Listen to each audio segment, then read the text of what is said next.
सुध्यान में लवलीन जब घातिया चारों हने, सर्वज्ञ बोध विरागिता को पालिया तब आपने। उपदेश देहित करे अनेकों, भव्य निज सम करे लिए। रवि ज्ञान किरण प्रकाश डालो, वीर मेरे भी हिये, वीर मेरे भी हिये। सर्वप्रथम तो मैं ये ऑनलाइन जो गोष्ठी आदि के कार्यक्रम चलाने का कार्य कर रहे हैं, मैं जिनके निर्देशन में ये कार्य चल रहा है, ऐसे बाल ब्रह्मचारी आदरणीय पंडित श्री सुमत प्रकाश जी भाई साहब का अत्यंत आभार मानता हूँ कि जिन्होंने इतने विकट समय में भी अपने निर्देशन में इस कार्य को अनवरत चालू रखकर सभी जिज्ञासु जीवों के ऊपर उपकार किया है। एवं इसके साथ ही इस गोष्ठी के संचालन में जो महती अपनी भूमिका अदा कर रहे हैं, वो दीपक जी शास्त्री एवं शुभम जी शास्त्री और उनकी सहयोगी टीम को भी मैं कोटि सा धन्यवाद देता हूँ। आज का दिवस बैसाख शुक्ल द्वितीया या कहें बैसाख शुक्ल दोज, जिसको हम उपकार दिवस के रूप में मनाते हैं। सचमुच में यह दिवस जिन महान व्यक्तित्व के जन्म से जुड़ा हुआ है, उनका उपकार इस पंचम काल के भरत क्षेत्र के जीवों पर हुआ है, उस उपकार को भुलाया नहीं जा सकता।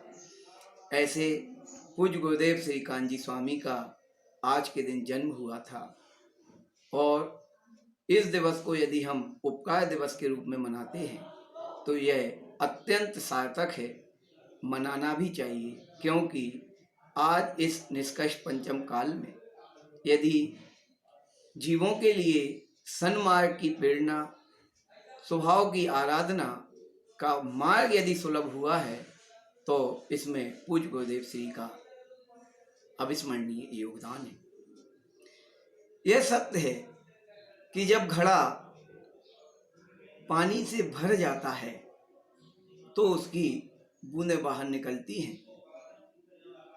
तब वह जीवों को शीतलता प्रदान करने में निमित्त होता है।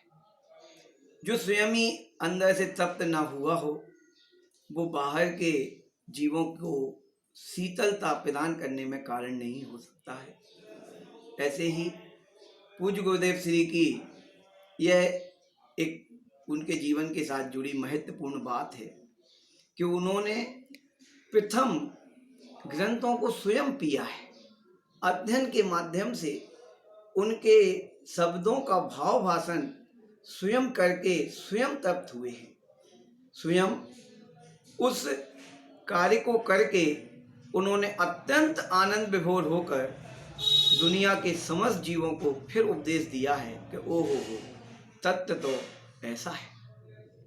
सामान्यतः जीव उपदेश तो देता है लेकिन स्वयं उससे भींगा हुआ नहीं होता है, इसलिए ना ही स्वयं उसकी विशुद्धि बढ़ पाती है और सामने वाले जीवों को भी विशुद्धि बढ़ाने में कारण नहीं होता है। लेकिन पूज्य गुरुदेव श्री ने अत्यंत भाव विभोर होके अत्यंत गहराई से उन समय सार आदि ग्रंथों का अध्ययन एकांत वास में किया और उससे जब स्वयं आनंदित हुए तो उस आनंद की किरण के रूप में दुनिया के जीवों को उपदेश के माध्यम से बहुत कुछ उन्होंने दिया, जिससे कि आज हम उपदेश को पाकर कृतज्ञ हैं। जैसा कि यह भी हम सब जानते हैं कि पूज्य गुरुदेव श्री का पूर्व के जन्मों से जुड़ा हुआ एक संस्कार ऐसा था, माँ जिनवाणी के रहस्य उद्घाटन करने के पीछे, कि उनका एक वर्तमान का जो ज्ञान रहा वह पूर्व के संस्कारों से जुड़ा हुआ था। पंडित टोडामल जी साहब ने भी इस बात को लिखा हुआ है कि मैंने इस काल में बहुत सारे ग्रंथों का अध्ययन किया और थोड़े ही समय में उन सब का भाव भाषण मुझे हो रहा है, इसमें कोई पूर्व संस्कारों का ही बल है।